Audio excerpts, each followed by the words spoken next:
Super കൺമണി സീരിയലിലെ latest promo വിശേഷങ്ങളിലേക്ക് എല്ലാവർക്കും സ്വാഗതം.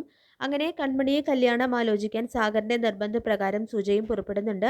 ആന്റിയമ്മ ഓരോന്ന് പറഞ്ഞ് മനസ്സിലാക്കാൻ നോക്കുന്നുണ്ട് സുജയുടെ. ആന്റിയമ്മയുടെ ബ്രെയിൻ വാഷിംഗ് കൊണ്ട് സുജയ്ക്ക് ഒട്ടും താല്പര്യമില്ലാതിരുന്നിട്ട് കൂടി അതിൽ സുജ വീഴു പോവാണ്. ഞാൻ ആന്റിയമ്മയോട് ഒരു കാര്യം പറയട്ടെ എന്ന് പറഞ്ഞ് ഒരു കാര്യം സുജ പറയുന്നുണ്ട്. ഇത് കേട്ട് സന്തോഷത്തോടെ മതി സുജു, ഇത് കേട്ടാൽ മാത്രം മതി എന്ന് പറയാണ് ആന്റിയമ്മ. അതെന്താണെന്നറിയില്ല. ഇനി കൺമണിയുടെ വീട്ടിൽ ചെന്ന് രഹസ്യമായിട്ട് അവളെ കൊണ്ട് തന്നെ കല്യാണം വേണ്ടാന്ന് പറയിപ്പിക്കാനാണോ എന്നറിയില്ല. ആത്മഹത്യ ചെയ്യുന്നൊക്കെ പറഞ്ഞ് ഭീഷണിപ്പെടുത്തി സാഗറിനോട് ഇനി എന്ത് പറഞ്ഞിട്ടും കാര്യമില്ല എന്ന് സുജയ്ക്കും ആൻറ്റിയമ്മയ്ക്കും അറിയാം. കൺമണി കൃഷ്ണന്റെ ഭാര്യയായാൽ അയാളുടെ ഭാവി എന്തായി തീരുമെന്നാണ് കേട്ടോ സുജയുടെ ചിന്താഗതി. മുൻപ് സുജയെയും കൺമണി രക്ഷിച്ച കാര്യമൊക്കെ സുജാത മറന്നുപോയി. സാഗർ കൺമണിയെ നല്ല പോലെ മനസ്സിലാക്കിയിട്ടുണ്ട് കേട്ടോ.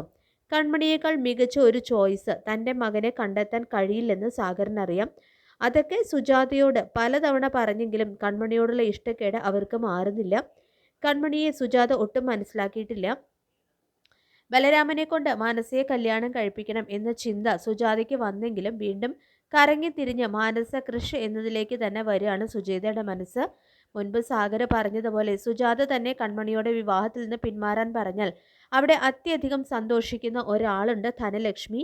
ഈ ആൻറ്റിയമ്മയെയും മാനസയെയും പോലെ തന്നെ കൺമണിയെ എങ്ങനെയെങ്കിലും തറ പഠിപ്പിക്കണം എന്നാണ് കേട്ടോ ധനലക്ഷ്മിയുടെയും ആഗ്രഹം. വീട് കൺമണിയുടെ പേരിലായതുകൊണ്ട് അവരോട് പോരെടുക്കാൻ അവൾക്ക് പറ്റുന്നില്ല. എന്നാലും പാത്തും പതുങ്ങിയും കൺമണിയെ ദ്രോഹിക്കുന്നുണ്ട്. വിവാഹം കഴിഞ്ഞാൽ മിക്കവാറും ശ്രീനിയെയും ആ വീട്ടിൽ നിന്നും കൺമണി കൊണ്ടുപോകാനാണ് സാധ്യത. അങ്ങനെ വന്നാൽ അതൊന്നും ആൻറ്റിയമ്മയ്ക്ക് പിടിക്കില്ല. ധനലക്ഷ്മിയുടെ അത്ര ദ്രോഹിക്കില്ലെങ്കിലും കുത്തിത്തിരിമ്പുണ്ടാക്കാൻ അവർ മോശമൊന്നും അല്ല കേട്ടോ. ശ്രീനിയെയും അവരോരോന്ന് പറയുമെന്ന് ഉറപ്പാണ്. വരുണിൻ്റെ ഉള്ളിലിരിപ്പ് പിടികിട്ടി പിന്മാറിയതോടെ ധനലക്ഷ്മിക്ക് കൺമണിയെ ദ്രോഹിക്കാൻ പുറത്തു നിന്ന് ഒരാൾ ഇല്ലാതായിരിക്കുകയാണ്. കൂടാതെ കൺമണിക്ക് ഇപ്പോൾ നല്ല പിൻബലവും ഉണ്ട്, അമ്മായിമാരുൾപ്പെടെ. ഇനി ധനലക്ഷ്മിയായിട്ട് ആൻറ്റിയമ്മയും സുജാതയും ചേർന്ന് അവളെ ദ്രോഹിക്കുമോ എന്നറിയില്ല. കാരണം ആൻറ്റിയമ്മയും ധനലക്ഷ്മിയും ഒരുപോലെ കൺമണിയെ ദ്രോഹിക്കണമെന്ന് ആഗ്രഹിക്കുന്നുണ്ടല്ലോ. എന്തായാലും അമ്മായിമാർക്ക് നല്ല സന്തോഷമാണ്. കൺമണിക്കൊപ്പം ചേർന്നതിന് ശേഷമാണ് തങ്ങളുടെ ജീവിതം രക്ഷപ്പെട്ടതെന്ന ഒരു ചിന്തയാണ് അവർക്കുള്ളത്.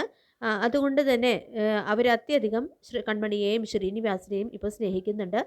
സാഗരാണെങ്കിൽ ബലരാമനെയും കൺമണിയുടെ വീട്ടിൽ പോകാനായിട്ട് ക്ഷണിക്കുന്നുണ്ട്.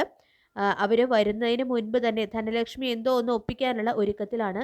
കൃപയും സാഗറും സുജാതയും വന്നിരിക്കുമ്പോൾ അവളെ ഒളിച്ചു നിന്ന് രണ്ടാളെങ്കിലും ഇവിടെ നിന്ന് മാറിയിരുന്നെങ്കിൽ ഒരു പണി ഒപ്പിക്കാമായിരുന്നു എന്നൊക്കെ ചിന്തിക്കുകയാണ്. അമ്മായിമാരാണെങ്കിൽ അടുക്കളയിൽ വരുന്നവർക്ക് കൊടുക്കാനുള്ള പലഹാരമൊക്കെ ഉണ്ടാക്കുന്ന തിരക്കിലാണ്. ബലരാമൻ സാഗറിനടുത്തേക്ക് പോകാൻ കാറിൽ കയറൽ തുടങ്ങുമ്പോൾ മാനസ അടുത്തേക്ക് വരികയാണ്.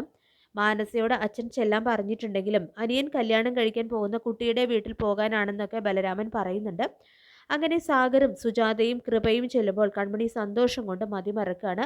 അവൾ ചിരിച്ചുകൊണ്ട് നിൽക്കുകയാണ് കേട്ടോ ചെയ്യുന്നത്.